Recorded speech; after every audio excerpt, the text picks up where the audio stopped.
قال المصنف رحمه الله تعالى وأدام النفع به وببركة علومه في الدارين آمين. آمين. الشعبة 17 طلب العلم. عن عبد الله بن مسعود قال قال رسول الله صلى الله عليه وسلم من تعلم بابا من العلم ينتفع به في آخرته ودنياه كان خيرا له من عمر الدنيا 7,000 سنة صيام نهارها وقيام لياليها مقبولا غير مردود. لياليها نقص في الطبعة. وقيام لياليها بالياء لياليها مقبولا غير مردود. وعن معاذ بن جبل قال قال رسول الله صلى الله عليه وسلم تعلموا العلم فإن تعلمه لله حسنة ودراسته تسبيح والبحث عنه جهاد وطلبه عبادة وتعليمه صدقة وبذله لأهله قربة والفكر في العلم يعدل الصيام ومذاكرته تعدل القيام. وقال رسول الله صلى الله عليه وسلم اطلبوا العلم ولو بينك وبينه بحر من نار. وقال صلى الله عليه وسلم اطلبوا العلم من المهد إلى اللحد، أي إن تعلم العلم فرض في جميع الأوقات والحالات. وفي حديث عبد الله بن عمرو رضي الله عنه في الصحيحين إن الله لا يقبض العلم انتزاعا ينتزعه من الناس ولكن يقبض العلماء حتى إذا لم يبق عالم اتخذ الناس رؤساء جهالا فسئلوا فأفتوا بغير علم فضلوا وأضلوا نعوذ بالله. وقال بعض السلف العلوم 4: الفقه للأديان والطب للأبدان والنجوم للأزمان والنحو للسان. واعلم أن تحصيل العلم على نوعين كسبي وسماعي. فالكسبي هو العلم الحاصل بمداومة الدرس والقراءة على الأستاذ، والسماعي هو التعلم من العلماء بالسماع في أمور الدين والدنيا، وهذا لا يحصل إلا بمحبة العلماء والاختلاط معهم والمجالسة لهم والاستفسار منهم.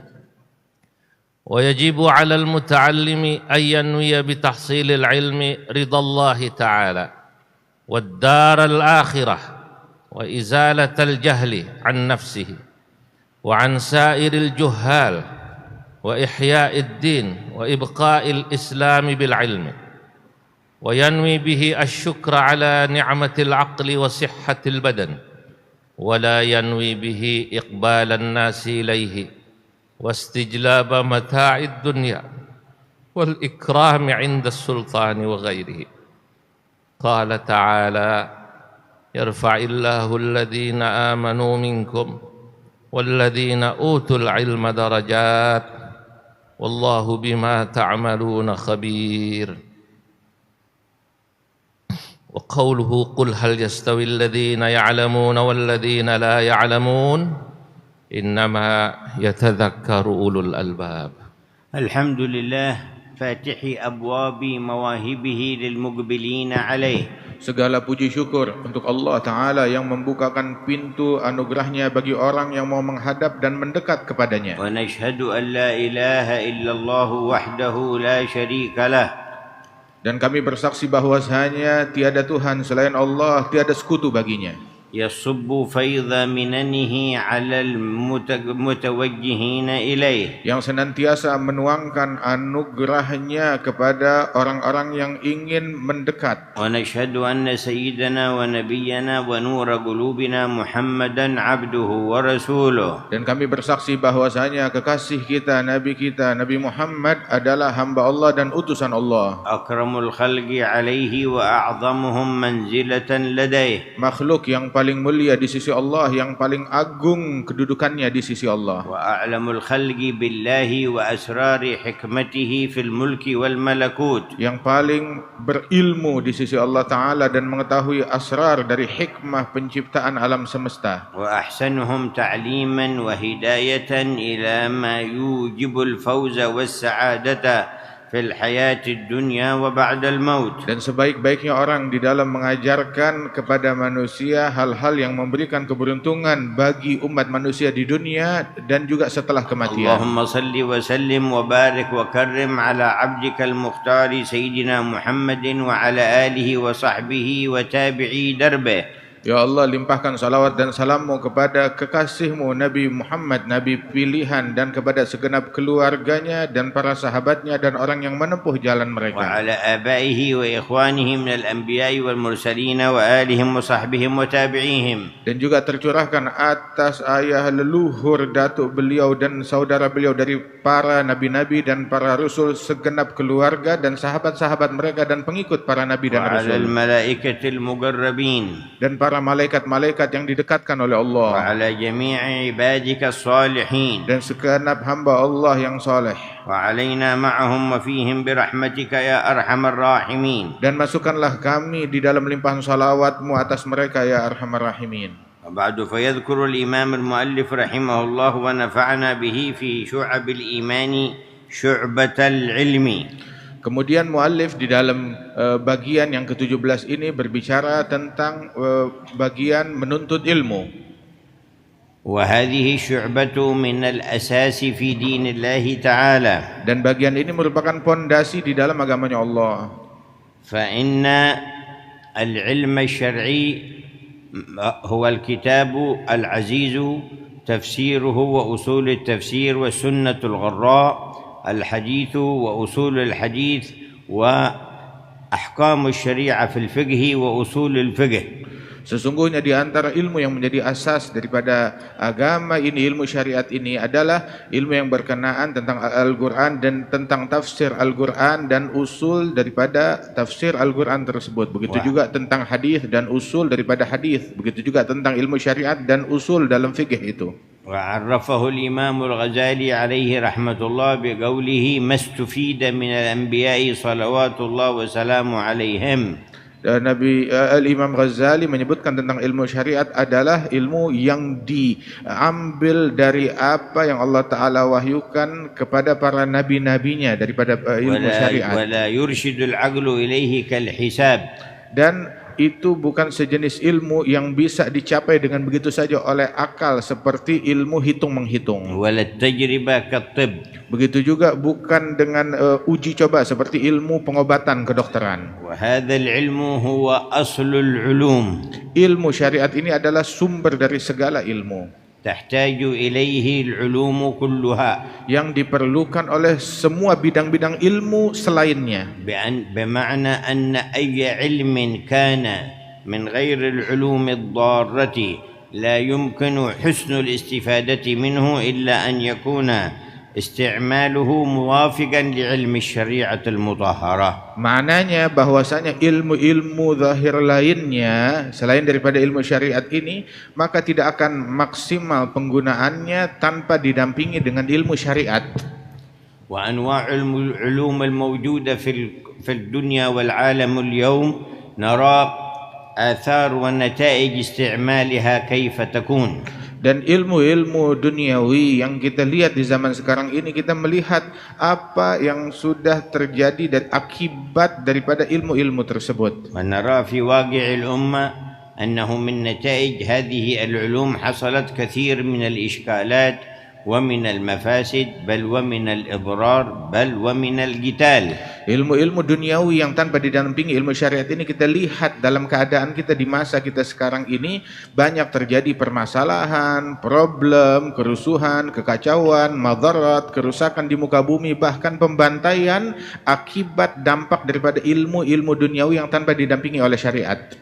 فالمفسدون الظالمون على ظهر الأرض استخدموا هذه العلوم في ظلم الغير وأخذ حق الغير وفي الطغيان.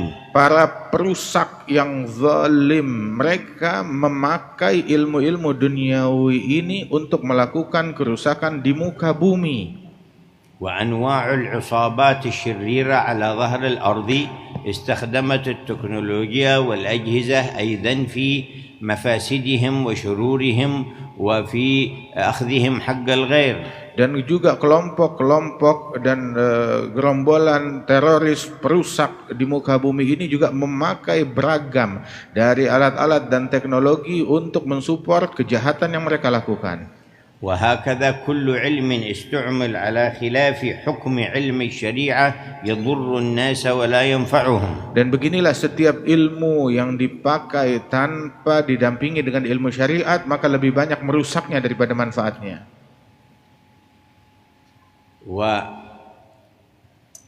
وإذا لم يخالف علم الشريعة امتنع الضر عنه فإن وافق ما جاء في علم الشريعة حصلت منه المنافع. Apabila ilmu tersebut dipakai sesuai dengan pada ilmu syariat, maka akan terhindar daripada madarat yang ada di dalamnya, maka justru akan makin luas manfaatnya.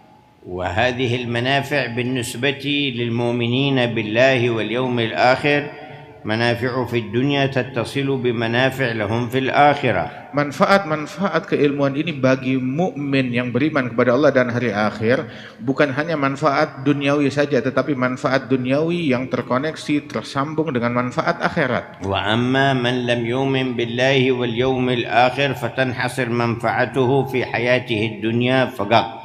Adapun orang yang tidak beriman kepada Allah dan hari akhir, maka manfaat yang bisa dia tuai dari ilmu ini hanya sekedar manfaat duniawi saja. أما بالنسبة لعلوم الشريعة المستفادة من الأنبياء فمنها حد هو فرض عين على كل مسلم ومسلمة.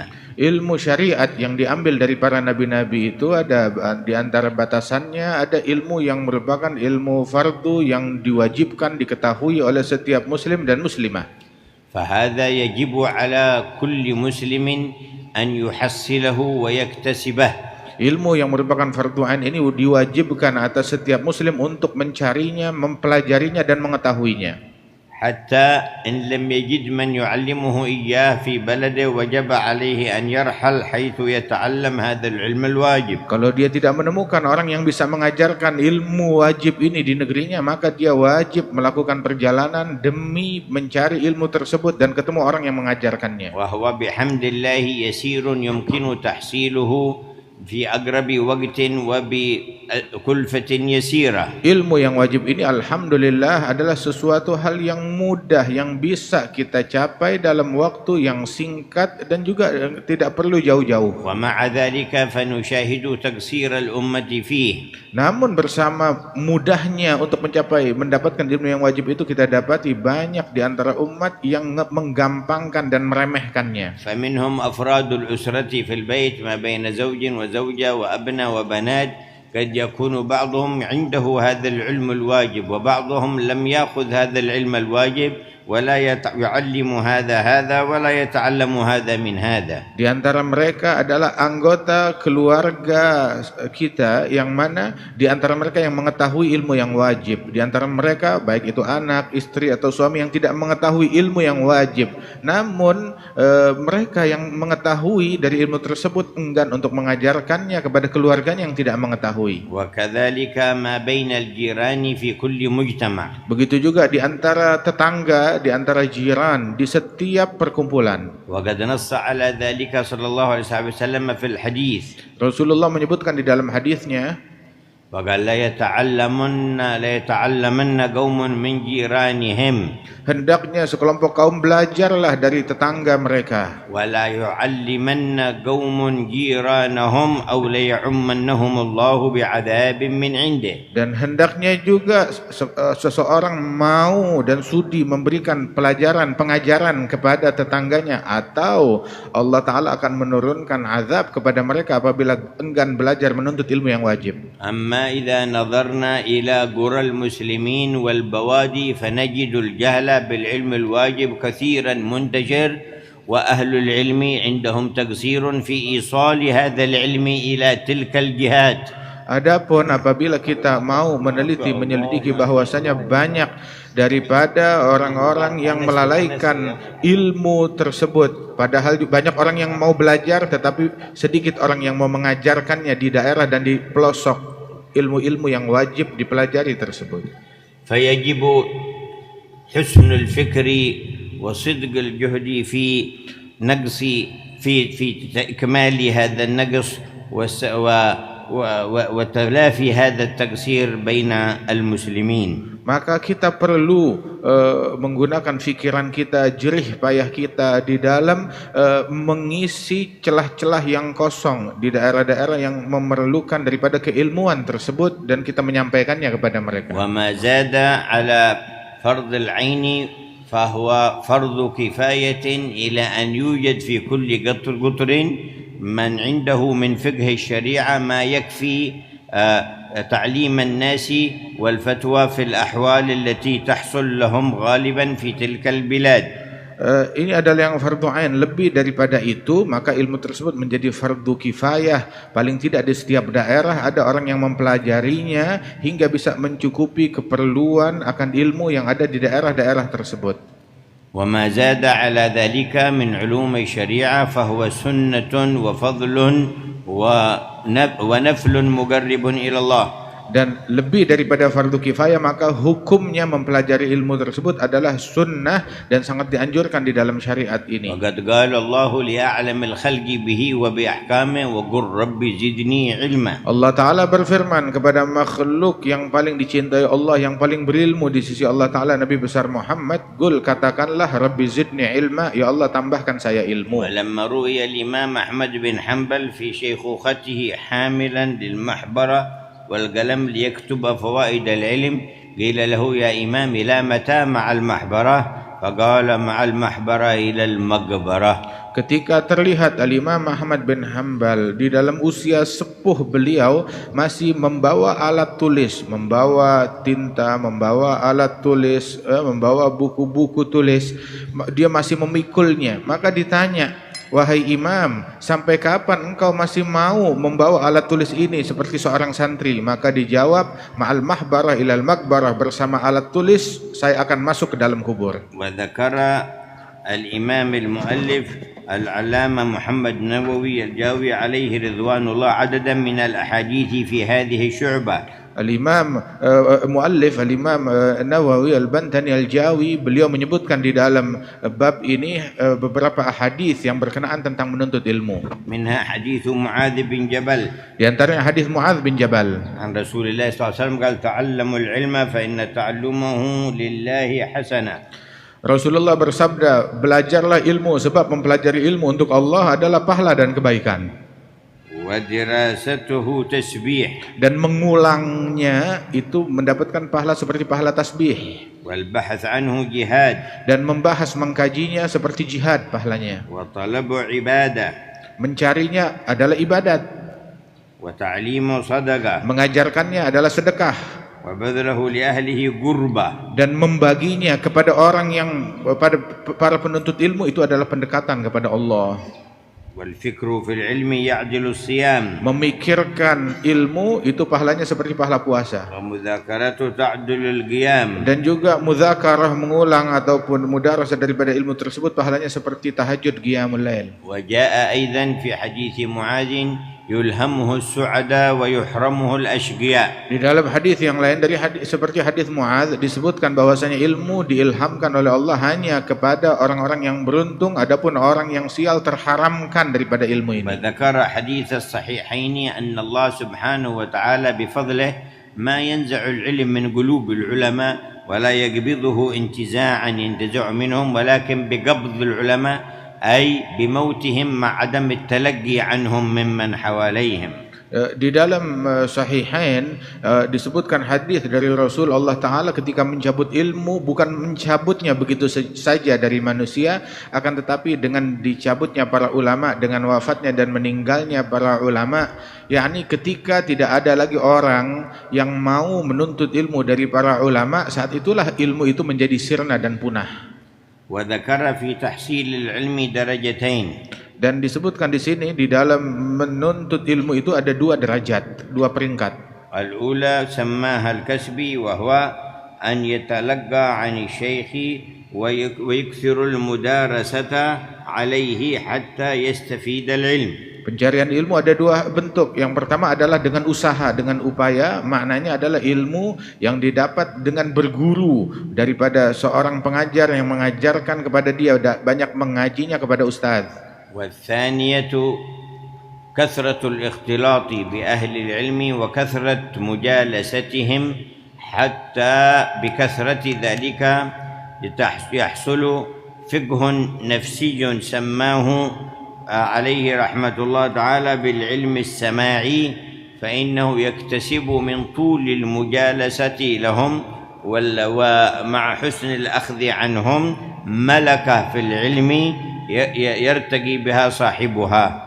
Dan yang kedua itu didapat dengan banyak duduk mendampingi hadir di majelisnya para ulama, yang dia dapat dengan mendengarkan mereka dan juga dengan menyimak mereka, dengan hadir di majelis mereka, sehingga Allah Subhanahu wa taala memberikan pemahaman yang kokoh di hati orang tersebut. Dan Syekh Nawawi Al-Bantani menamakan metode tersebut disebut adalah sebagai metode sama'i. قال سيدنا لقمان لابنه يا بني جالس العلماء وزاحمهم بركبتيك.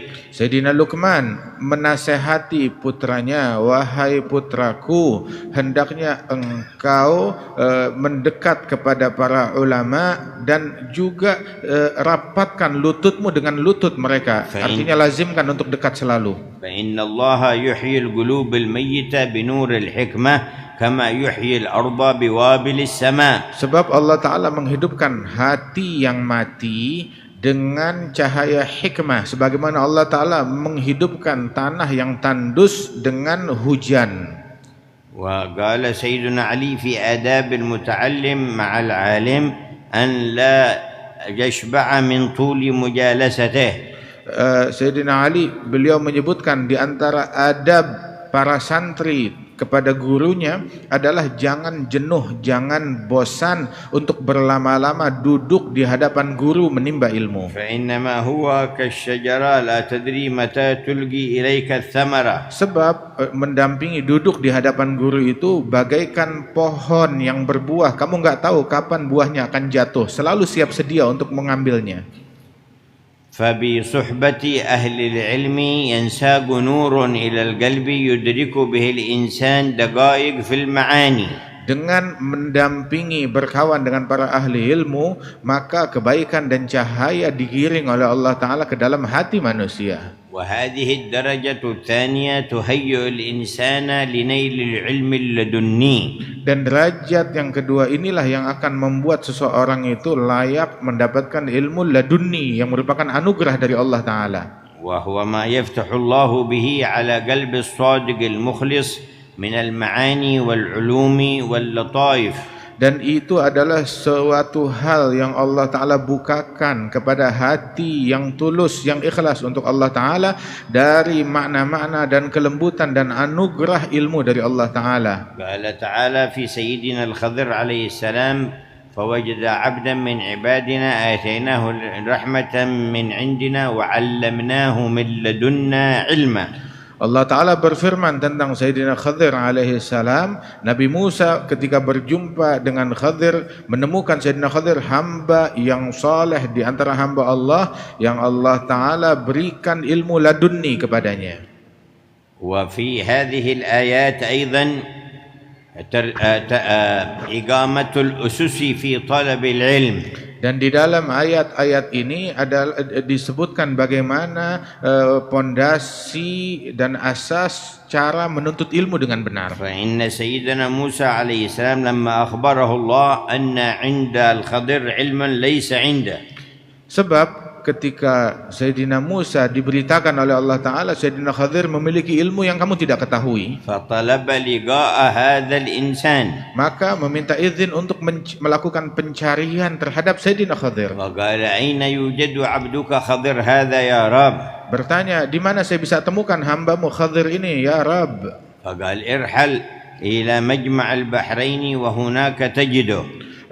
Diperintahkan pergilah ke sebuah tempat pertemuan antara dua lautan, kamu akan menemukan Khadir ada dekat situ. فقال موسى لفتاه يوشع لن أبرح الأرض. وإذ قال موسى لفتاه لا أبرح حتى أبلغ مجمع البحرين أو أمضي حقبا يعني زمانا طويلا حتى أصل. Sayyidina Musa berkata kepada muridnya yang bernama Yusha bin Nun, saya tidak akan berhenti melakukan pencarian hingga saya menemukan Khadir ini, walaupun saya harus menempuh perjalanan bertahun-tahun, waktu yang lama.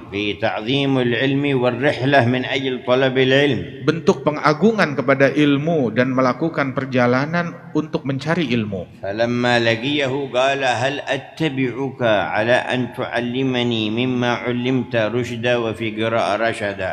Ketika jumpa dengan Sayyidina Khadir, langsung dia bersimpuh dan bertanya kepada Khadir, bolehkah aku ikut kepada engkau, barangkali ada ilmu yang bisa engkau ajarkan dan berikan kepadaku. انظر إلى هذا التواضع والتذلل. Lihat bagaimana tawadhu dan merendahnya Sayyidina Musa di dalam mencari ilmu. قال سيدنا بن عباس ذللت طالبا فعززت مطلوبا. Sayyidina Abdullah bin Abbas beliau mengatakan, aku merendah ataupun rela untuk direndahkan saat aku mencari ilmu, dan aku dimuliakan saat aku dicari untuk ilmuku. وقال الإمام الشافعي ومن لم يذق ذل التعلم ساعة تجرع ذل الجهل طول حياته. Al-Imam Syafi'i mengatakan, barang siapa yang enggan untuk merasakan kerendahan di dalam mencari ilmu, maka siap-siap untuk direndahkan atas kebodohannya seumur hidupnya. ثم نبه على النية في تحصيل العلم.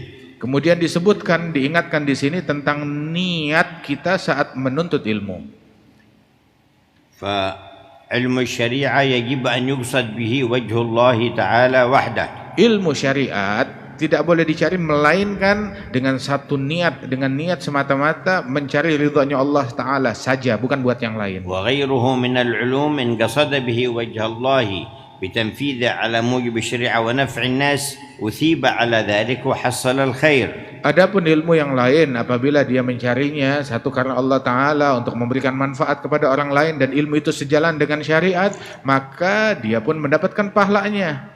وإن قصد به الاكتساب أو شيئا من الشؤون المباحة كان مباحا لا ثواب له فيه. Seandainya niatnya hanya terbatas untuk kepentingan duniawi yang mubah, maka dia pun mendapatkan daripada keuntungan duniawi tersebut, tapi tidak ada pahala yang dia dapatkan. لكن علم الشريعة لا يجوز أن يكون القصد به كسب المال ولا الجاه. Namun ilmu syariat tidak boleh dalam pencariannya diniatkan untuk semata-mata hanya untuk mencari harta ataupun untuk mencari kedudukan dan jabatan. فهو العلم الأعز الأشرف لا يبتغى به إلا وجه الله. Ilmu syariat ini adalah ilmu yang paling agung, ilmu yang paling mulia dan tidak dicari melainkan untuk ridhonya Allah. وفي الحديث الصحيح من طلب علما مما يبتغى به وجه الله أي من علوم الشريعة لا يتعلمه إلا ليصيب به عرضا من الدنيا لم يجد عرف الجنة يوم القيامة يعني ريحها. Dalam hadis disebutkan barang siapa yang mencari suatu ilmu yang seharusnya dicari karena Allah Ta'ala, yakni ilmu syariat, tetapi yang dia cari adalah karena faktor duniawi ataupun ingin kedudukan dan harta, maka orang ini hari kiamat tidak akan mencium aromanya surga. وإن ريحها ليوجد من مسيرة 500 عام. Dan aroma surga sudah mulai tercium dari jarak 500 tahun perjalanan. وجاء في السنن أيضا قوله صلى الله عليه وسلم لا تتعلموا العلم لتباهوا به العلماء. Di dalam hadis yang lain Rasulullah bersabda, jangan kamu mencari ilmu untuk berbangga-bangga di hadapan para ulama, ولا لتماروا به السفهاء, ataupun untuk mendebat para orang-orang yang tidak berilmu, orang-orang yang bodoh, ولا لتصرفوا به وجوه الناس إليكم, atau mencarinya untuk mencari popularitas, menggiring manusia untuk cinta kepadamu. فمن فعل ذلك فالنار النار وفي رواية فليتبوأ مقعده من النار. Barang siapa yang melakukan hal yang demikian, maka baginya adalah neraka. Neraka dalam riwayat yang lain bersiap untuk duduk di singgasananya dalam api neraka. وذكر من أعظم النيات في طلب العلم إحياء الدين وإبقاء الإسلام ونشره في العالم. Disebutkan di antara niat yang agung di dalam menuntut ilmu ini adalah untuk menghidupkan agama dan juga melanggengkan ajaran Islam dengan ilmu ini di alam semesta dan menyebarkannya. وقد صح في الحديث عنه صلى الله عليه وسلم من جاءه الموت وهو يطلب العلم ليحيي به الإسلام فبينه وبين الأنبياء في الجنة درجة واحدة. Di dalam hadis disebutkan barang siapa yang meninggal dunia saat dia menuntut ilmu syariat ini dengan tujuan untuk menghidupkan agama Islam ini, maka dia meninggal dunia dalam keadaan tersebut, antara dia dengan para nabi-nabi itu hanya selisih 1 derajat saja kelak. ولذا مات كثير من صلحاء الأمة وهو يعلم أو حاضر مجلس العلم. Karenanya itu banyak di antara para salihin di umat ini mereka wafat meninggal dunia dalam keadaan sedang mengajar ataupun juga sedang hadir majelis ilmu. وكان بعضهم في سكرات الموت يقول لابنه اطرح الكتاب فوق صدري وأخذ يقلب عينيه ليموت وهو يطلب العلم ليحيي به الإسلام. Bahkan sebagian di antara mereka saat sakaratul maut berasa dirinya akan meninggal dunia, dia bahkan bilang kepada putranya, letakkan kitab di atas dadaku, dan dia jadikan matanya melihat kepada halaman-halaman kitab tersebut dan membacanya hingga tujuannya meninggal dunia dalam keadaan mencari dan membaca ilmu. وأشار إلى الآية الكريمة يا أيها الذين آمنوا إذا قيل لكم تفسحوا في المجلس وفي قراءة في المجالس فافسحوا يفسح الله لكم. Dan juga disebutkan di dalam ayat Al-Qur'an bahwa firman Allah, wahai orang-orang yang beriman, apabila dikatakan kepada kalian untuk melonggarkan, membuka celah di dalam majelis, maka bukalah celah tersebut, niscaya Allah Ta'ala akan membukanya untuk kalian, membukakan hati kalian. انشزوا وفي قراءة انشزوا فانشزوا وفي قراءة فانشزوا يرفع الله الذين آمنوا منكم والذين أوتوا العلم درجات. Dan apabila dikatakan kepada kalian bangun, berikan tempat itu untuk orang lain, maka taati perintah tersebut dari Rasulullah. Kemudian menyebutkan Allah Ta'ala mengangkat derajat orang-orang yang beriman di antara kalian lebih daripada derajat yang lain, mengangkat derajat orang yang berilmu lebih daripada derajat lainnya. وقد نزلت في أهل بدر. Dan ayat ini turun tentang para ahli Badar, orang-orang yang hadir medan perang Badar. فكانوا من مظاهر أهل العلم في الأمة المحمدية. Mereka para sahabat ahli Badar, mereka adalah lambang-lambang keilmuan di umat ini. وإذا دخل أحدهم إلى المجلس قال النبي افسحوا له. Apabila salah seorang mereka hadir di majelisnya Nabi Muhammad, Nabi bilang buka, kasih ruang untuk mereka duduk di hadapan. فإن ضاق المكان قال قم يا فلان قم يا فلان. Apabila tempatnya terlalu sempit, Nabi sampai memerintahkan beberapa sahabat, bangun dari tempatmu, kasih untuk fulan duduk di situ. فلما ثقل على بعضهم أنزل الله الآية. Ketika hal ini menimbulkan ganjelan di hati beberapa orang, maka Allah Ta'ala turunkan hal ini, membenarkan apa yang Nabi lakukan. فإذا قيل انشزوا فانشزوا. Nabi Allah Ta'ala berfirman, kalau kalian dibilang oleh Rasulullah suruh berdiri, bangun, kasih tempat buat orang lain, lakukan. يرفع الله الذين آمنوا منكم والذين أوتوا العلم درجات. Allah Ta'ala mengangkat derajat orang yang beriman di antara kalian. Adapun orang yang diberikan ilmu, derajatnya lebih tinggi lagi di sisi Allah Ta'ala. قال ابن عباس للعلماء فوق المؤمنين 300 درجة. Ibn Abbas mengatakan bahwa para ulama itu lebih tinggi derajatnya dari kaum mukminin setinggi 300 derajat. بين كل درجتين كما بين السماء والأرض. Antara satu derajat dengan derajat yang lain itu seperti antara langit dengan bumi. جهاد البنا أغوث. بسم الله الرحمن الرحيم. قال المؤلف رحمه الله تعالى: الشعبة 18 نشر العلم الشرعي. قال صلى الله عليه وسلم: ليبلغ الشاهد منكم الغائب، أي يجب على السامع ما أقول منكم أن يبلغه من لم يسمعه. وهذا الحديث خطاب للصحابة ثم لمن بعدهم إلى يوم القيامة، فيجب التبليغ على أهل العلم، فكل من تعلم مسألة واحدة فهو من أهل العلم بها، وكل عام عرف شروط الصلاة فعليه أن يعرف غيره، وإلا فهو شريكه في الإثم. ويجب في كل مسجد ومحلة من البلد فقيه يعلم الناس ويفهمهم، وكذا في كل قرية. ويجب على كل فقيه فرغ من فرض عينه على سبيل فرض الكفاية أن يخرج إلى من يجاور بلده ويعلمهم دينهم وفرائض شرائعهم، ويستصحب مع نفسه زادا يأكله ولا يأكل من أطعمتهم، فإن قام به واحد سقط الحرج عن الباقين، وإلا عم الحرج على الكافة أجمعين. أما العالم فلتقصيره في الخروج إلى ذلك البلد، وأما الجاهل فلتقصيره في ترك التعلم. هكذا قال أحمد السحيمي نقلا عن الغزالي. ثم اعلم أن لعالم الآخرة 3 علامات: إحداها ألا يطلب الدنيا بعلمه، والثانية أن يقصد بالاشتغال بالعلوم السعادة الأخروية فيكون مهتما بعلم الباطن لسياسة القلب، والثالثة أن يكون معتمدا في علومه على التقليد لصاحب شريعة في أقواله وأفعاله لصاحب الشريعة في أقواله وأفعاله.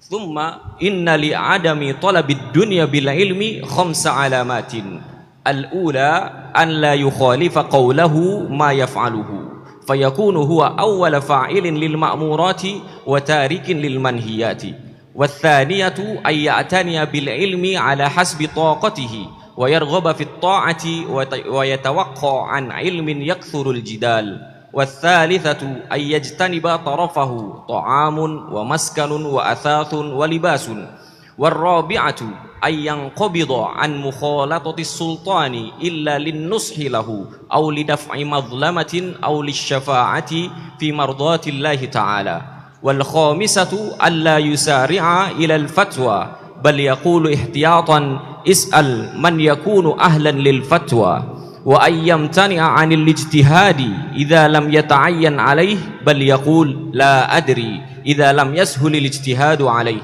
قال تعالى: لتبيننه للناس ولا تكتمونه. وقوله: ولينذروا قومهم إذا رجعوا إليهم. ولحديث الحارس المحاسبي رحمه الله تعالى: العلم يورث الخشية، والزهد يورث الراحة، والمعرفة تورث الإنابة. وعن الحسن البصري رحمه الله تعالى قال أنه مر عليه رجل فقيل: هذا فقيه، فقال: أو تدرون من الفقيه؟ إنما الفقيه العالم في دينه الزاهد في دنياه القائم على عبادة ربه. الله أكبر. يقول في شعبة نشر العلم الشرعي وبثه بين الناس. Disebutkan di sini adalah sebuah penjelasan tentang menyebarkan ilmu di antara masyarakat. قال صلى الله عليه وسلم: ليبلغ الشاهد منكم الغائب. Rasulullah bersabda, hendaknya orang yang hadir bersamaku menyampaikan ilmu ini kepada orang yang tidak hadir dan menyaksikan. وذكر أن لهذا الخطاب وإن كان صادرا للصحابة فحكمه باق في الأمة زمنا بعد زمن في كل من علم شيئا مما بعث به رسول الله. Walaupun khitab ini ditujukan kepada para sahabat, tetapi hukumnya tetap terus hingga zaman kita ini. Hendaknya seseorang yang mengetahui ilmu daripada Rasulullah, dia menyampaikan kepada generasi setelahnya. وأن من تعلم مسألة فأتقنها فهو من أهل العلم بها. Barang siapa yang mengetahui dengan jelas tentang sebuah permasalahan ilmu, maka dia disebut sebagai orang yang alim yang berkenaan tentang masalah dan bidang itu. فيعمل بها ويعلمها. Maka dia punya kewajiban untuk mengamalkannya dan mengajarkannya. إنما يحذر من الفتوى بغير علم. Yang harus dihindarkan adalah berfatwa tanpa didasari dengan ilmu. وما لم يتيقنه بأخذه عن أهله. Barang siapa yang tidak pandai akan hal tersebut, maka hendaknya dia mencarinya dari orang yang memiliki otoritas dan kelayakan. فإن أجرأ الناس على الفتوى أجرأهم على النار. Sebab orang yang paling nekat di dalam berfatwa adalah orang yang paling nekat di dalam masuk neraka. ونقل أيضا ما ذكره الإمام الغزالي رضي الله تعالى عنه من وجوب أن يكون في كل بلدة ومحلة فقيه يعلم الناس ويفهمهم. Disebutkan di sini daripada Imam Al-Ghazali bahwasanya hendaknya di setiap wilayah, di setiap daerah, di setiap desa, kampung itu ada seorang yang mengerti tentang agama yang mau mengajarkannya kepada masyarakat. ووجوب الخروج إلى من يجاور البلد لمن علم ليعلمهم. Itu adalah kewajiban. Bahkan juga apabila di kampung sebelah tidak ada yang mengajarkan mereka, maka wajib orang alim yang dekat kampungnya dengan kampung tersebut, dia pergi ke kampung sebelah untuk menyampaikan keilmuan yang wajib. فمن قام بهذا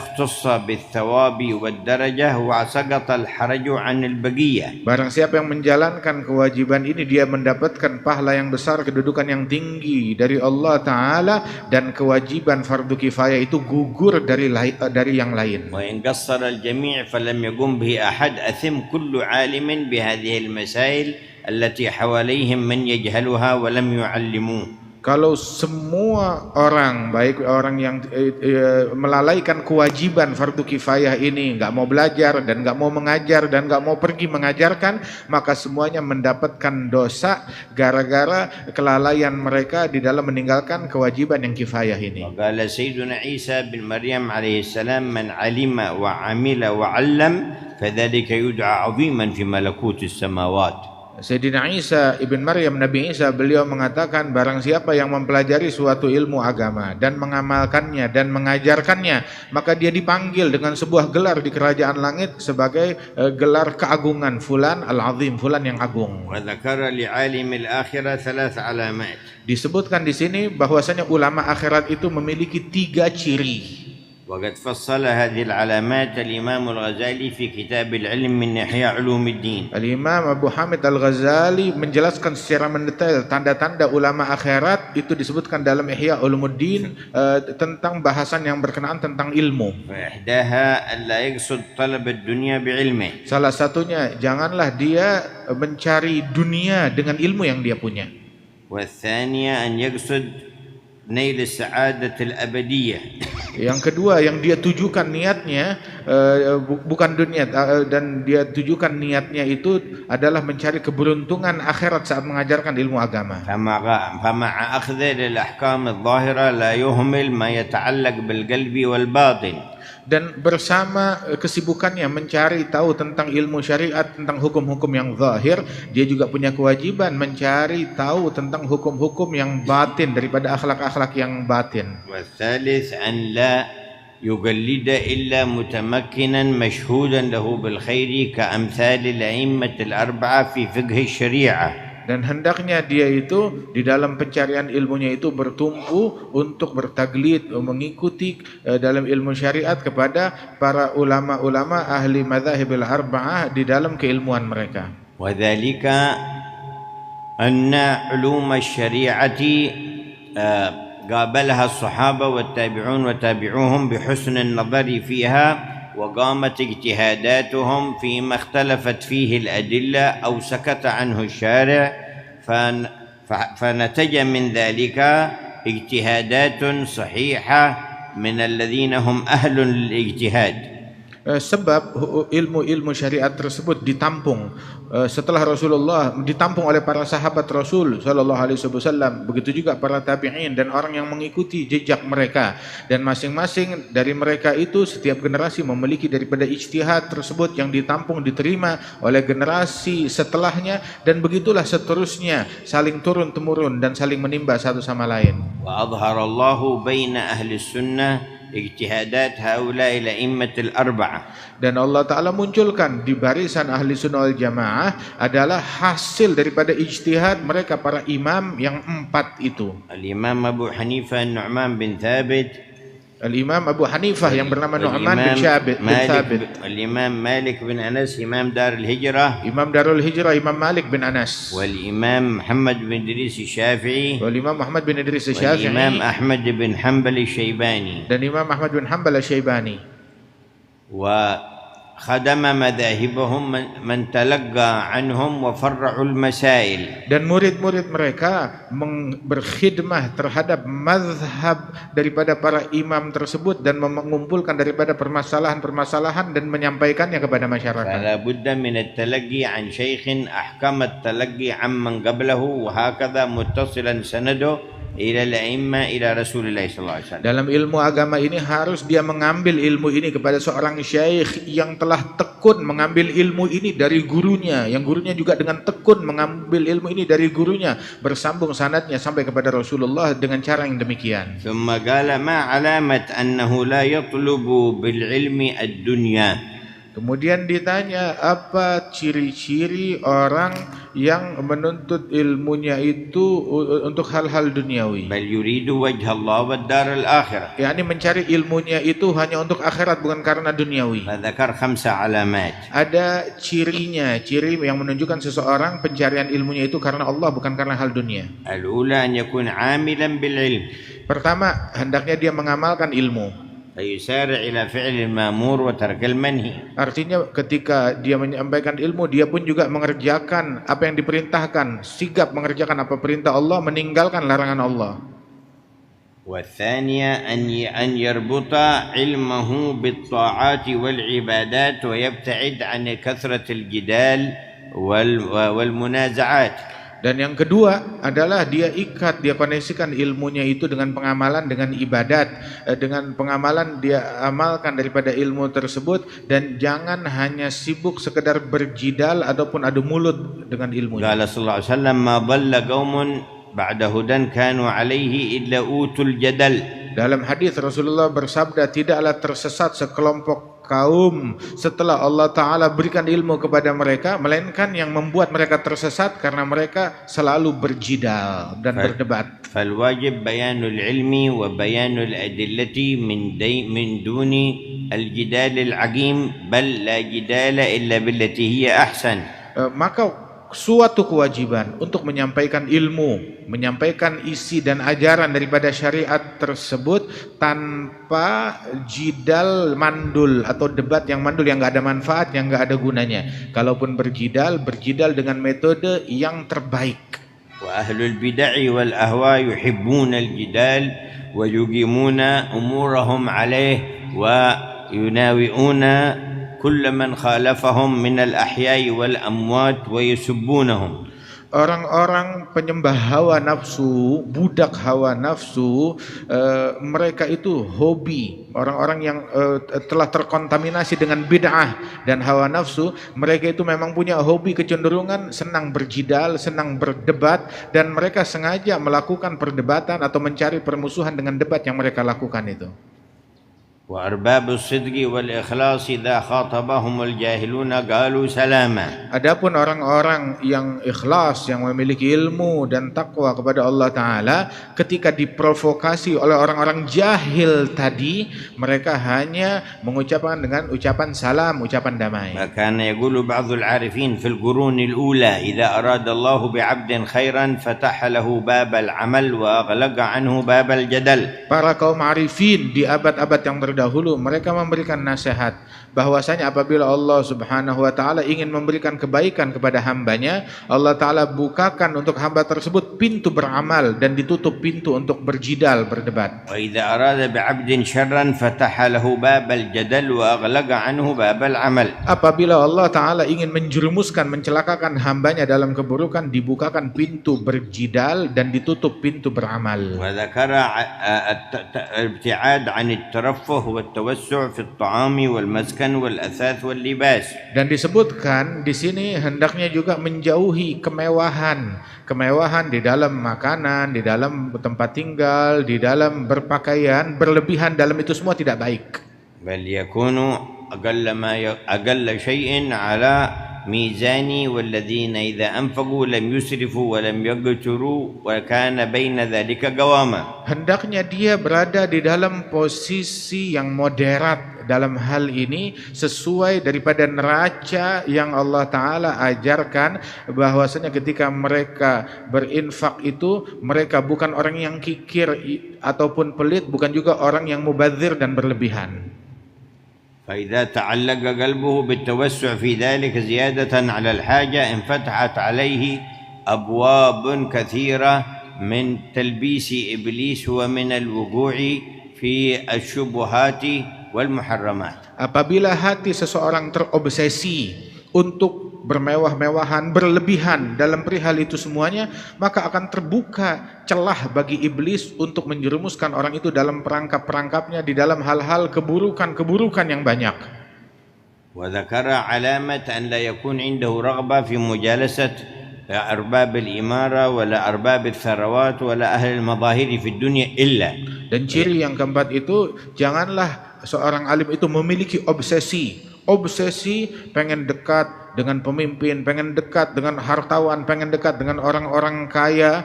Jangan dia memiliki obsesi ingin dekat kepada mereka. إلا لإبلاغ نصيحة وهداية وتوجيه. Namun semata-mata dia lakukan untuk menyampaikan syariat Allah Subhanahu wa taala dan ilmu ini kepada mereka semua. أو لدفع ظلم عن أحد من الخلق. Atau untuk membantu orang lain agar terhindar dari kezaliman dengan dia memberikan pertolongan. أو لشفاعة لذي حاجة يحتاج أن يشفع له فيها. Atau menolong orang lain yang perlu dia tolong di dalam memberikan penyampaian kepada para pemimpin dan pejabat itu. ويكون أنس الصادق المخلص بالجلوس مع الضعفاء والمساكين ومن لا يوبه له. Maka hendaknya dia memiliki rasa damai, kesenangan untuk duduk bersama orang-orang yang lemah, orang-orang yang miskin, orang-orang yang dianggap rendah. Dia tidak sungkan untuk duduk bersama mereka dan mengajarkan mereka. وكان مارا في الطريق على بغلته يوما سيدنا الحسين بن علي بن أبي طالب فوجد في الطريق جماعة من المساكين وجمعوا كسرا لهم وجلسوا يتغدون فسلم عليهم. Pernah suatu kali Sayyidina Husain bin Ali bin Abi Talib, dia di atas kendaraannya, tahu-tahu saat dia berjalan di suatu jalanan di tengah pasar itu, ngelewati sekelompok orang-orang yang sedang duduk, yang kebetulan mereka sedang makan di tepi jalan, orang-orang fakir miskin tersebut. فقالوا هلم إلى الغداء يا ابن بنت رسول الله. Maka ketika mereka melihat Sayyidina Husain, maka orang-orang fakir miskin yang makan di tepi jalan itu berkata, ayo silakan ikut makan bersama kami, wahai cucunya Rasulullah. فخرج عن بغلته قائلا إن الله لا يحب المتكبرين فجلس معهم. Maka dia pun turun dari hewan tunggangannya itu, kemudian dia berkata, sesungguhnya Allah Ta'ala tidak menyukai orang-orang yang menyombongkan diri. Dia turun dari tunggangannya dan duduk bersama mereka ikut makan. وبعد أن أكل معهم وجبر خواطرهم قال قد دعوتموني فأجبتكم فأنا أدعوكم غدا للغداء عندي فأجيبوني.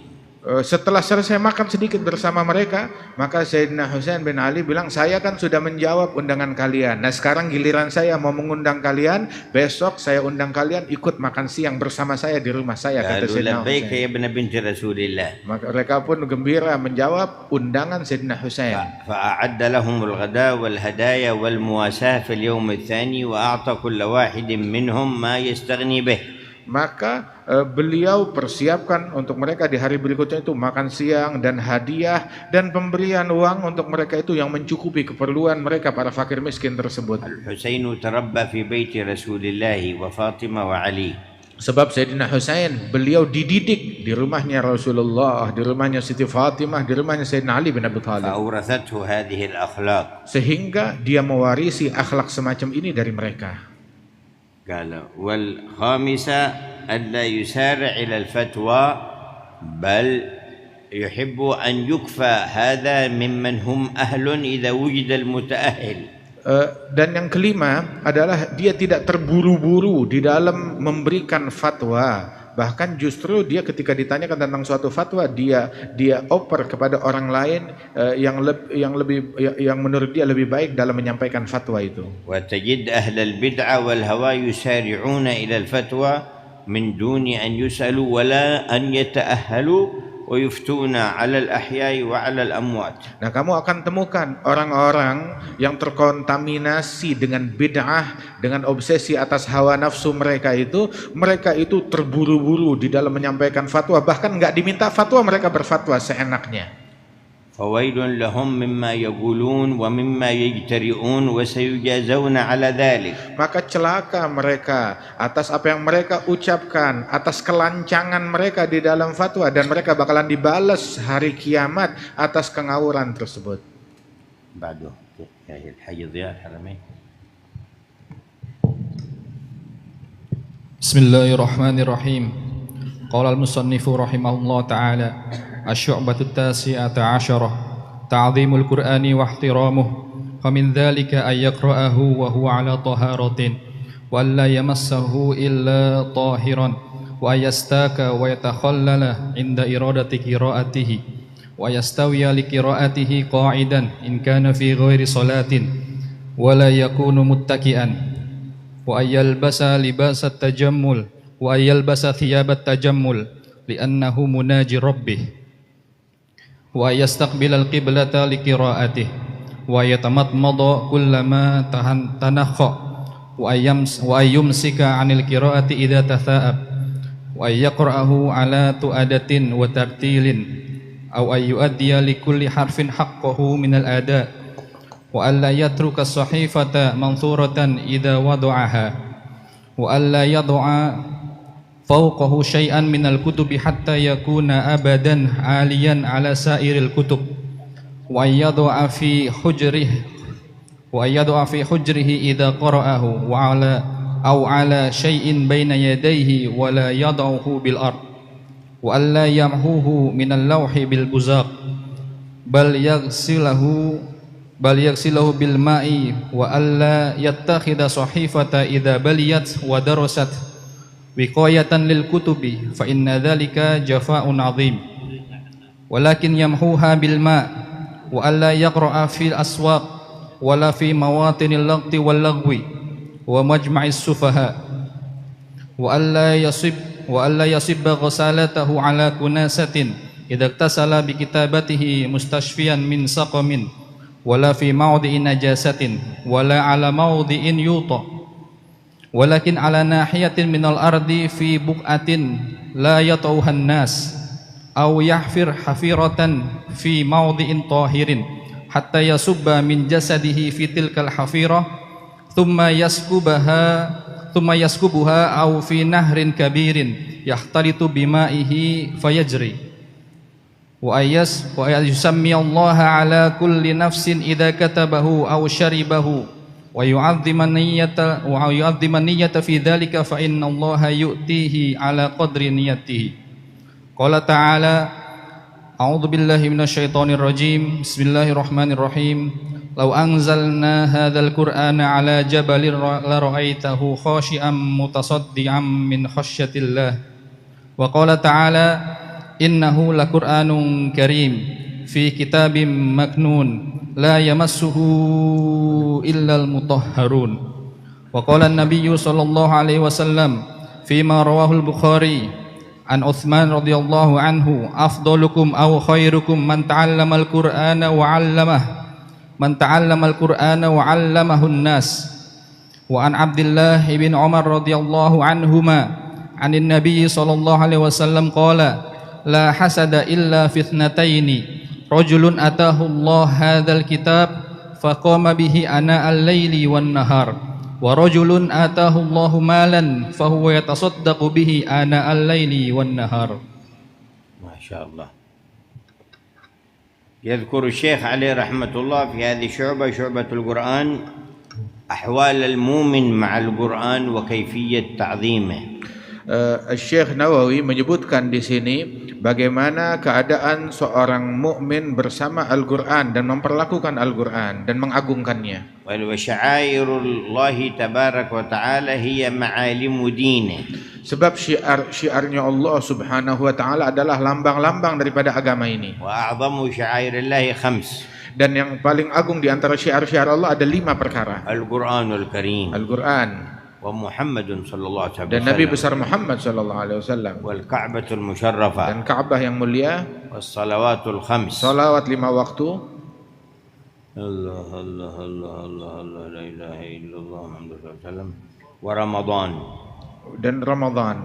فهذه الخمس أعظم شعائر الله. Dan 5 perkara ini adalah syiar Allah yang paling agung. ومن يعظم شعائر الله فإنها من تقوى القلوب. Barang siapa yang mengagungkan syiar-syiar Allah itu adalah bentuk ketakwaan hati. فأعظمها القرآن ومحمد رسول الله. Yang paling agung di antara semua itu adalah Al-Qur'an dan Nabi besar Muhammad Rasulullah. والكعبة المشرفة والصلوات الخمس ورمضان. Dan juga Ka'bah yang mulia dan salat 5 waktu dan Ramadan. وفي الحديث من جعل القرآن أمامه قاده إلى الجنة ومن جعله خلف ظهره ساقه إلى النار. Dalam hadis, barang siapa yang menjadikan Al-Qur'an di hadapannya, maka Qur'an akan menuntunnya ke dalam surga. Yang menjadikan Al-Qur'an di belakangnya, maka Qur'an akan mendorong dia, menjerumuskannya ke dalam neraka. وكان عكرمة إذا نوي للقرآن يقوم من أجل القرآن ثم يضعه على وجهه ويقول كلام ربي كلام ربي كلام ربي ويبكي وقد يغشى عليه. Dahulu Ikrimah apabila dia ingin menerima daripada kitab Al-Qur'an tersebut, dia menerimanya dengan berdiri, mengagungkannya, dia meletakkan di hadapan dadanya, kemudian saat mau membacanya dia berucap, ini firman Tuhanku, firman Tuhanku, firman Tuhanku, menangis dengan histeris.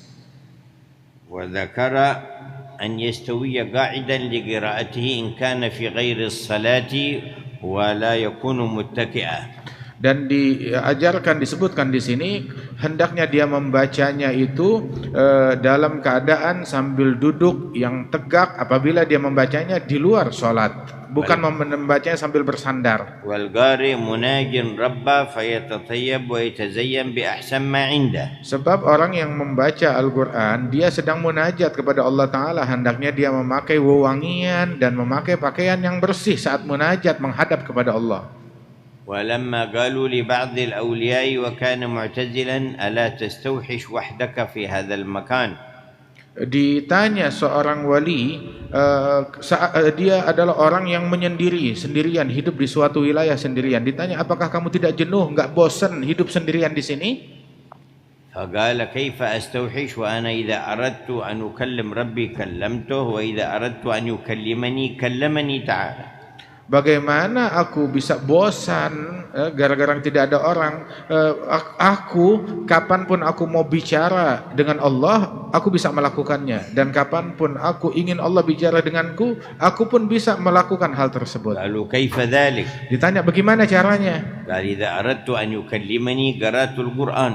Apabila aku ingin Allah berbicara kepadaku, maka aku baca Al-Qur'an, firman Allah. وإذا أردت أن أكلمه قمت إلى الصلاة. Apabila aku ingin berdialog, berbicara dengan Allah, maka aku berdiri melaksanakan salat. فمن كان يكلمه ربه ويكلم ربه كيف يستوحش؟ Barang siapa yang berbicara dengan Allah dan Tuhannya berbicara dengannya, maka bagaimana dia merasa bosan ataupun kesepian? وقال بعضهم لشيخ شيوخنا الحبيب علي بن شهاب عسى ما عندكم ضيق. Ada seseorang berbicara kepada guru dari guru-guru kami, Al-Imam Al-Habib Ali bin Abdullah bin Syihab, Habib, engkau tidak merasa sumpek atau berasa sedihkah atau streskah? قال كيف يكون عندي ضيق وعندي كتاب الله تعالى وكتب العالمين بكلام الله. Beliau menjawab, bagaimana saya bisa sumpah sedangkan saya kan punya kitabullah, firman Allah, dan juga kitab ucapan dari orang-orang yang berilmu yang mengenal Allah Ta'ala. Itu semuanya menghilangkan sumpah dari saya. وكان القرآن من أعظم نعم الله علينا. Dan Al-Quran adalah nikmat Allah yang terbesar kepada kita sekalian. وذكر سنية استقبال القبلة إذا تيسر للقارئ. Dianjurkan di sini disebutkan sunnah menghadap kiblat apabila itu dimudahkan, disunahkan bagi orang yang membaca Al-Quran menghadap kiblat. وعند التثاؤب يضع يده على فمه ويسكت عن القراءة حتى ينقطع التثاؤب تماما. Saat dia menguap, maka dia saat menguap karena ngantuk, dia tutup mulutnya itu dengan tangannya dan menghentikan bacaan Al-Quran dulu saat dia menguap hingga selesai menguapnya, baru dia lanjutkan lagi. فلا يتغير نظم صوته وإحسان التلاوة بالقراءة أثناء التثاؤب. Jangan sampai itu indahnya bacaan, bagusnya qiraahnya dia itu tercoreng kalau dia membacanya saat dia sambil menguap. ولا يضع فوق القرآن شيئا من الكتب الأخرى. Jangan dia letakkan ada buku yang lain, kitab yang lain diletakkan di atas Al-Quran. ولا يضعه على الأرض. Jangan juga Al-Quran diletakkannya itu di lantai, di tanah. بل فوق شيء يرفعه من الأرض. Namun letakkanlah di atas suatu benda yang lebih tinggi daripada bumi. ثم قال لا يمحوه من اللوح بالبزاق. Dan juga jangan dia ketika dia ingin menghapus ada sesuatu coretan dalam Al-Quran, dia tidak menghapusnya dengan liurnya dia di situ. وقد حرم بعض الفقهاء ذلك.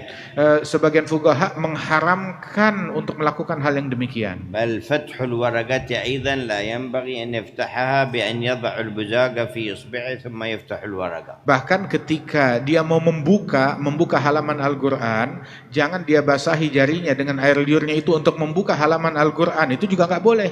فذلك ما بين مكروه أو محرم.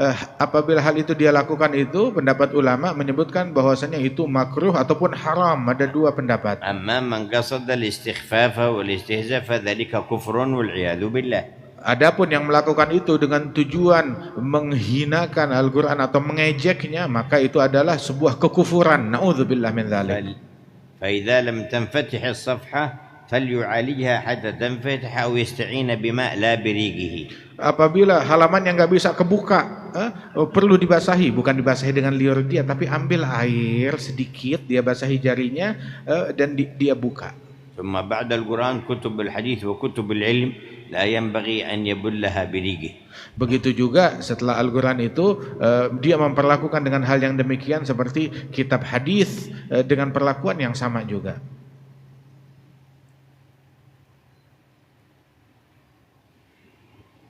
ويكرم القرآن عن تلاوته في مواطن اللغط واللغو. Hendaknya dia memuliakan Al-Quran dengan bacaannya di tempat-tempat di mana orang-orang banyak lalai dari Allah Subhanahu wa taala, dia hendaknya merenungi dan membaca Al-Quran juga. فإذا غسل شيئا من آيات القرآن فلا يرمي هذا الماء في محل النجاسة ولا محل القمامة. Apabila dia menemukan sebuah kertas dengan tulisan Al-Quran, maka jangan dia membuangnya di tempat yang kotor ataupun di tempat yang najis. بل لو تمزق شيء من أوراق المصحف ولم يمكن الاستفادة من القراءة فيه فيرفعه في مكان حصين.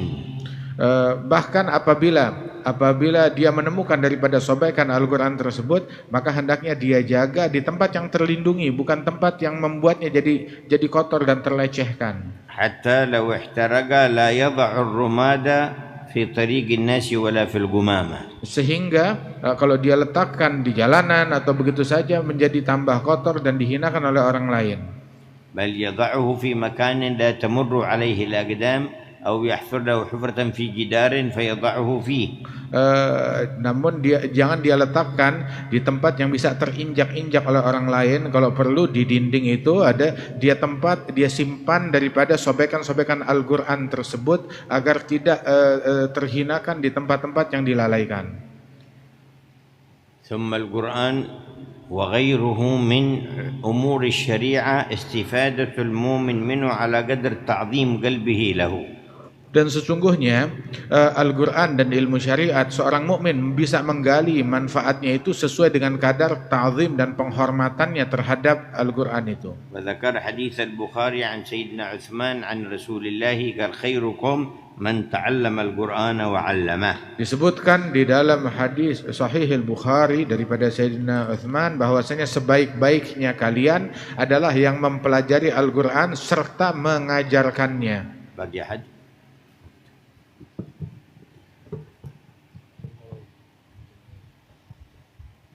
أحمد جنان جار.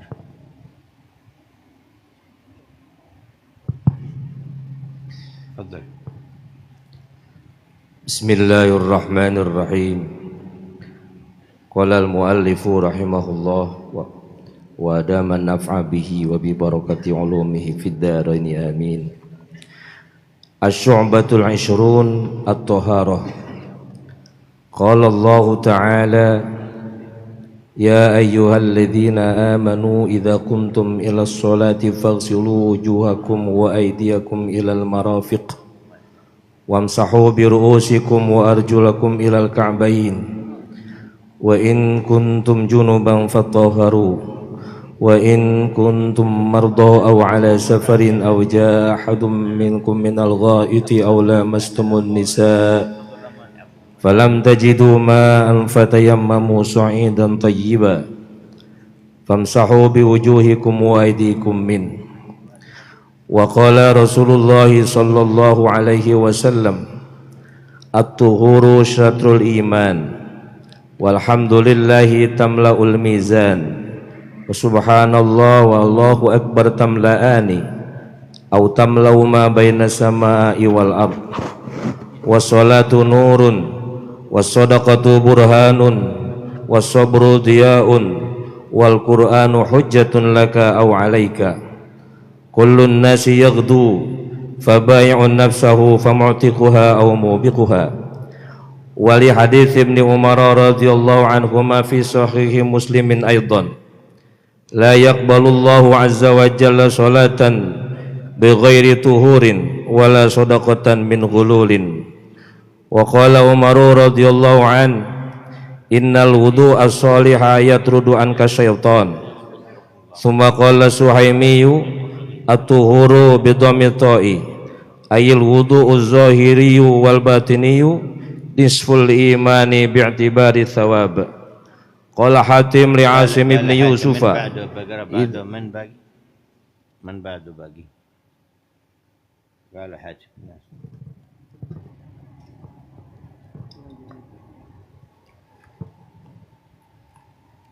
قال رضي الله عنه وعنكم قال حاتم لعاصم بن يوسف إذا حضر وقت الصلاة توضأ وضوءين وضوء الظاهر ووضوء الباطن. قال عاصم كيف ذلك؟ قال أما وضوء الظاهر فتعلم وأما وضوء الباطن فالتوبة والندامة وترك الغل والغش والشك والكبر وترك حب الدنيا وثناء الخلق والرياسة. وقول الناظم تعصم بضم الميم وهو بإضمار المبتدأ في محل جزم جواب الأمر.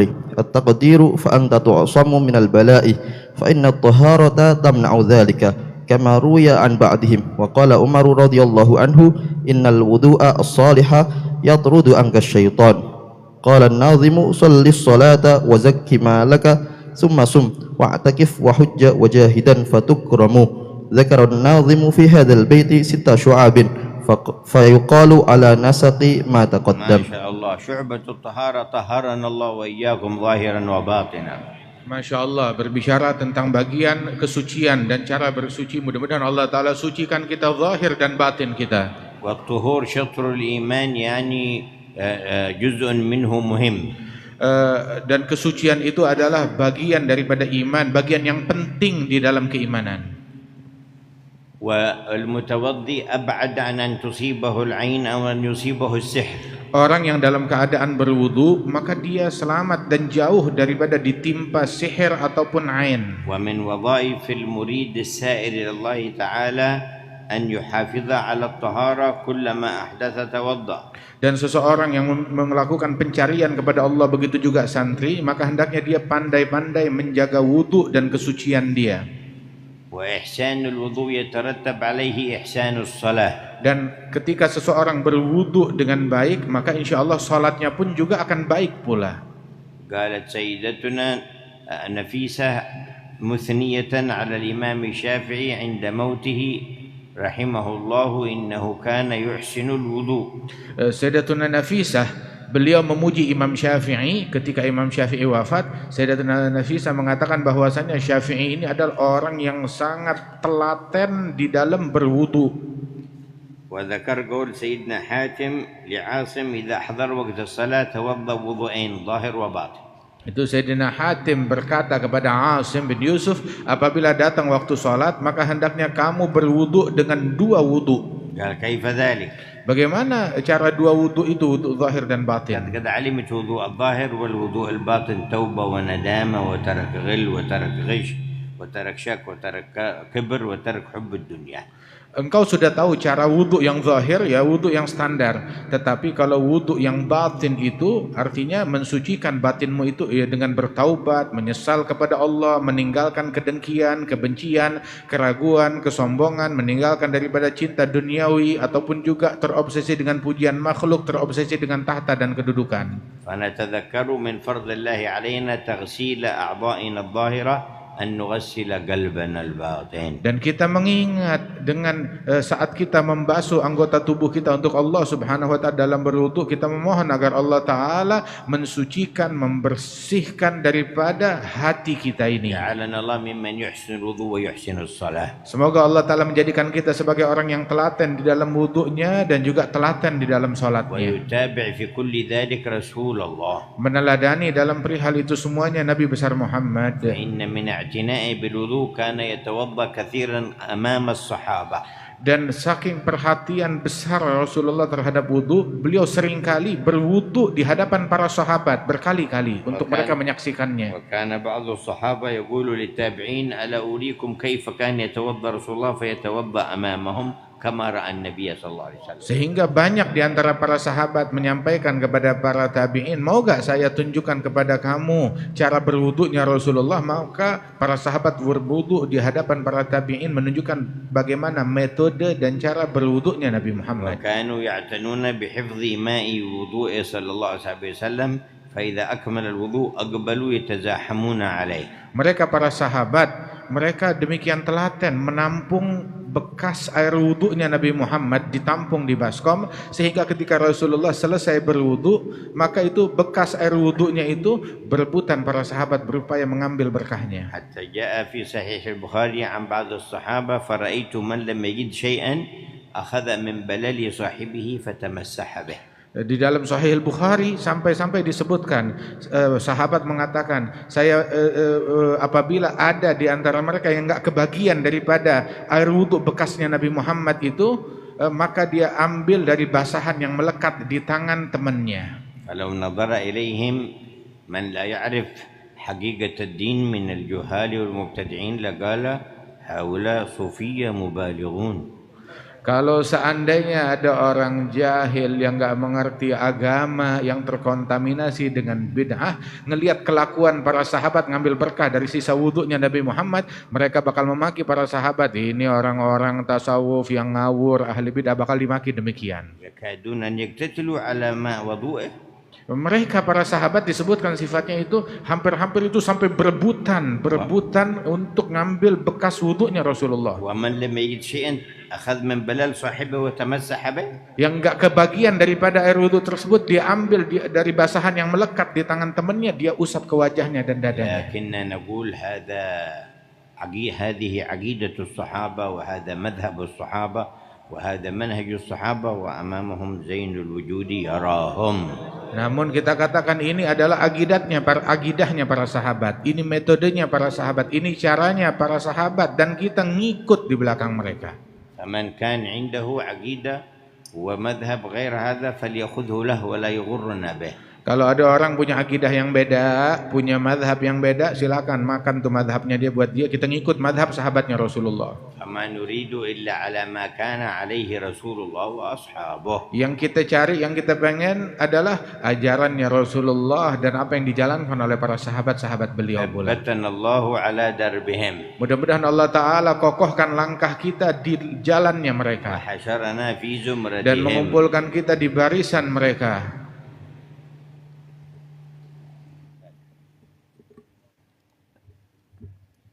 بالقبول والإقبال وصلاح الحواس صلاح الشعر طار الفاطمة. الله يسوي لنا غفر الذنوب ستر العيوب كشف الكروب وصلاح القلوب ويفتح علينا وعلى الحاضرين يفتح العارفين فقانا في الدين علمنا ويهدينا إلى سواء السبيل. والله يعطي كل منا مكسول واموال على مرض الله ورسوله من خير الدنيا زايدين لهم متقسين في عافيه ومسرات مع طول العمر في عافيه واستقامه وطاعه بعد على دنيا كل صالح مع طول في خير عافيه نشفع بها والى حضره النبي حسنا بسر اسال الفاتحه.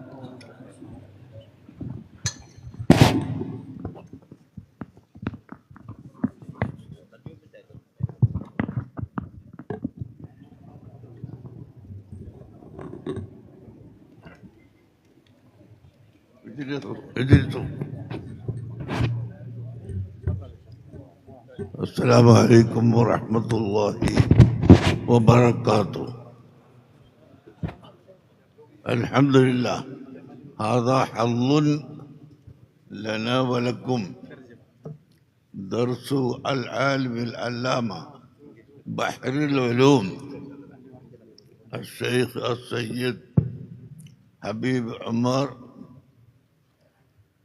الله يطول عمره مع الصحة والعافية. Syekh Abu Bakar bin Ahmad Mufti Darul Hindiyah, beliau mengatakan bahawa pelajaran pagi ini adalah pelajaran yang sangat manfaat, yang luar biasa dari lautan ilmu dari Al-Habib Al-Allamah Umar bin Muhammad bin Salim bin Hafidh. Alhamdulillah, hadha hazzun li ahli hadhihi al-bilad. Segala puji bagi Allah Subhanahu wa taala dan karunia besar untuk ahli Indonesia dengan kedatangan beliau. Alhamdulillah.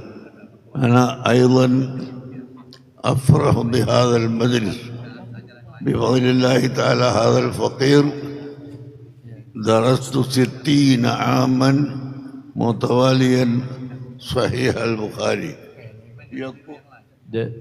Dan saya juga sangat gembira sekali dengan keadaan ini, dan saya memegang selama 60 tahun untuk mengenai pelajaran Sahih Bukhari. Alhamdulillah, yakunu fi kulli yawmin 1000 talibin في درس البخاري لأن هذا الفقير. أنا عميد كلية جامعة مركز الثقافة السنية الإسلامية يدرس فيها 10,000 طالب وطالبة. Saya setiap hari membaca Sahih Bukhari dan di hadapan saya yang belajar 1000 dari pelajar yang ngaji dengan saya, dan saya adalah rektor dari Universitas Ulum Syariah yang ada di India. Bal tahta israfi hadhihi al-jami'ati fi bilad al-Hind 1075 طالبا من اليتامى والفقراء والمساكين يدرسون ننفق عليهم جميع النفقات. Dan saya memberikan santunan lebih dari 17.000 para santri yang belajar di sana dengan diberikan gratis di dalam beasiswa kepada mereka. Al-Habib alhamdulillah hadara ladaina مرارا لأن أهل الهند كلهم يفرحون باستماع محاضرة الحبيب بحر العلوم هو بحر العلوم، ليس هذا عالما عاديا، بل هو بحر العلوم الذي جمع الظاهر والباطن. Beliau alhamdulillah Al-Habib Umar selalu datang mengunjungi kami di India. Karena kedatangan Habib Umar, para santri-santri pelajar di sana dan masyarakat India sangat suka sekali untuk mendengarkan nasihat-nasihat dari Habib Umar. Saya yakin bahwa Habib Umar ini memiliki lautan ilmu, bukan hanya sekedar biasa saja, lautan ilmu zahir dan lautan ilmu batin. علم أي سبب أن العلوم الباطنية هو العلم في الحقيقة، وإلا فلا تكفو على الحقيقة إلا إذا كان عندكم العلوم الباطنة. Karena ilmu batin pada dasarnya diawali dari kekuatan akidah yang kuat. Karena tanpa dengan akidah yang benar tidaklah akan bisa mendapatkan ilmu batin itu. Alhamdulillah ala kulli hal. Ana Syafi'i al-madhhab fi Kerala, wa huna aidan Syafi'i al-madhhab fi al-fiqh, wa ahli sunnah wal jamaah kullu al-madhahib al-arba'a min ahli sunnah wal jamaah. أنا فرحت بكلام بحر العلوم. نحن على هذا الطريق، طريق النبي صلى الله عليه وسلم والصحابة والتابعين، ومن يقبل هذا فهو حسن، وإن لم يقبل فليذهب على طريقته. هذا الكلام كلام جيد أي مقبل للشباب. Alhamdulillah, saya bermadzhab Syafi'i dan juga ahlu Kerala yang ada di Indonesia, di India sana juga madzhab Syafi'i, dan negeri Indonesia sini juga bermadzhab Syafi'i, yang semuanya 4 madzhab adalah ahlu sunnah wal jamaah.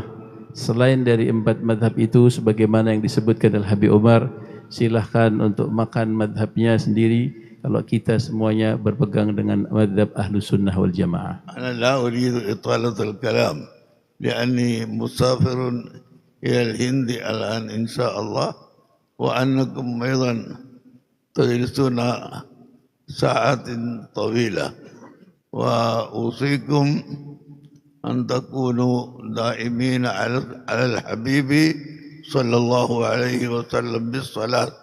عندي صلاة صغير حصلتها بلا واسطة، فنقول لكم هذه الصلاة، فليقل كل واحد إن شاء الله اللهم صل على سيدنا محمد، اللهم صل على سيدنا محمد وعلى آله وصحبه وسلم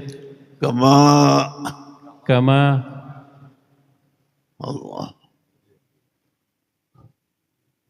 كما تحب وترضى عدد ما تحب وترضى، كما تحب وترضى بعدد ما تحب وترضى. مرة ثانية، اللهم صل على سيدنا محمد، اللهم صل على سيدنا محمد وعلى آله وصحبه وسلم كما تحب وترضى عدد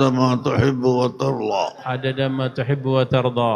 مرة ثالثة إن شاء الله، اللهم صل على سيدنا محمد، اللهم صل على سيدنا محمد وعلى آله وصحبه وسلم كما تحب وترضى عدد ما تحب وترضى.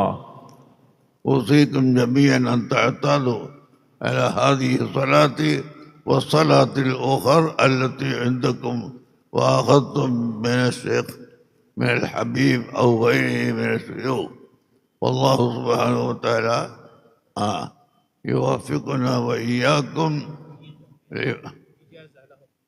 الحمد لله. إجازة أي إجازة عند حضرة العلماء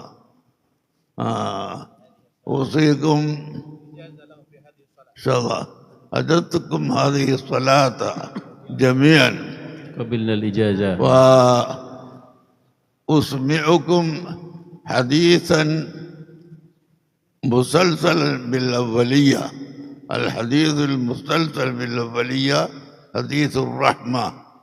أنا أخذت من أبي الفيض محمد ياسين الفاداني الإندونيسي أصلا ثم المكي الحمد لله، وهو كان محدثا كبيرا.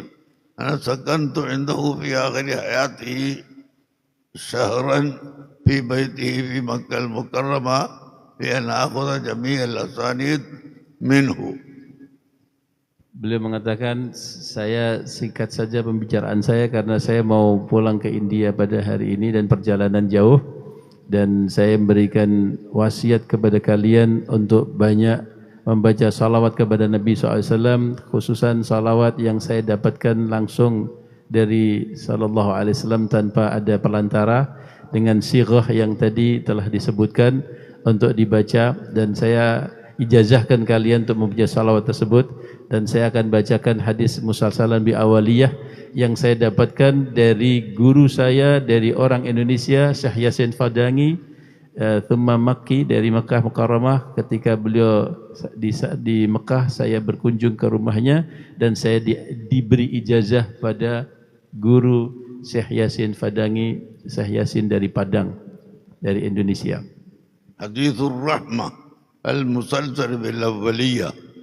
قال رسول الله صلى الله عليه وسلم الراحمون يرحمهم الرحمن تبارك وتعالى ارحموا من في الأرض يرحمكم من في السماء. أجزتكم هذا الحديث كما أجازني مشايخي.